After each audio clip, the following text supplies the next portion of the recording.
الظلم والاستبداد والغلب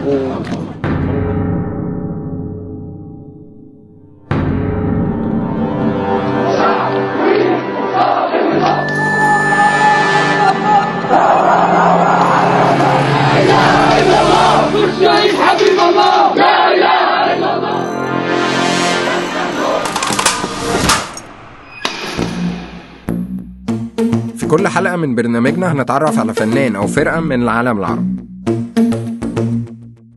ليبيا حر الحمد لله، بس أنا نبي حرية في العالم كله، مازال في ظلم. اللهم غنيهم وافقرنا، انجعوا أطعمهم لحمنا، فنحن لقصورهم إما نموت نموت يموت الوطن وتحيا كراسي الزعماء. في واحد كلمني يا جدعان اسمه حسن عايز يصور معانا فيلم دوكيومنتري. احنا العرب بصفة عامة يعني عايشين في واقع ديكتاتوري. وكان قبل الثورة وعمل قلق جدا، يعني هو بيتكلم عن النظام طبعا وعلى مبارك. طب ما عملكوش مشاكل؟ اكيد طبعا. بيضربوا بعصيان وبحديد بمواسير خراطيم خرزانات، لدرجة ان كان في واحد فيهم كان بينط في الهواء وبينزل برجليه الاتنين على وشي وعلى ظهري.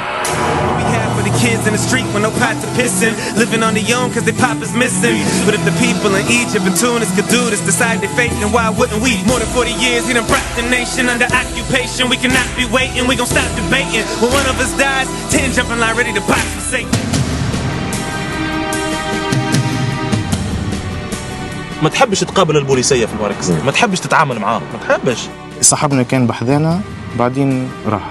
وين حمادة في قالوا في أمن دولة. لما تعرف حكايتهم وكفاحهم عشان يوصلوا صوتهم للناس، فكرتك ممكن تتغير. شاي الثورة بيغلي ولسه مصر ما نشربهوش، قبل ما يرتاح دم الشهداء من ريحة الخرطوش. دي القنبلة لو جت في الصدر المصري ما تجرحوش، واللي يفور دم المصري حقه يروح في فشوش. لو بابا الله يرحمه كان موجود وشافه كان هيبقى فخور جدا بيه. يعني احنا كنا نازلين نقول حاجتنا سلمية سلمية وهم هجوم هجوم هجوم، وتحس ان احنا في حرب. اما من ناحية التعب تعبنا برشا، تعبنا برشا.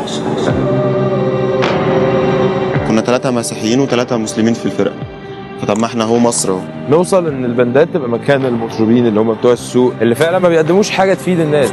في شبهة في الغنى ان هو حرام بسبب ان هو بيحرك المشاعر. بس ايه اللي عيب في تحريك المشاعر؟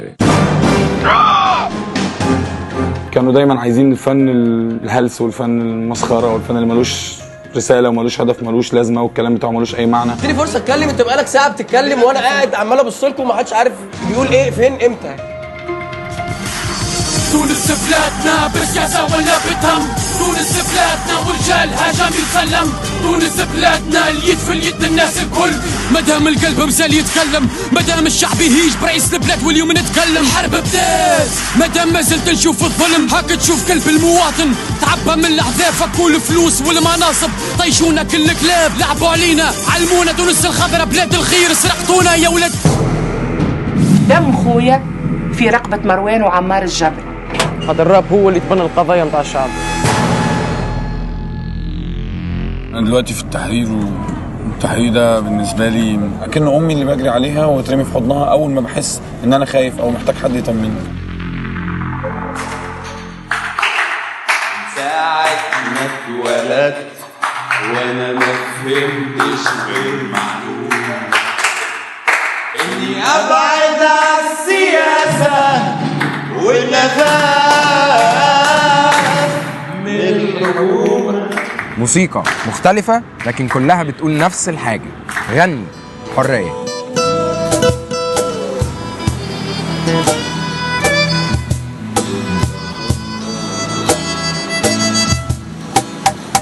نفسي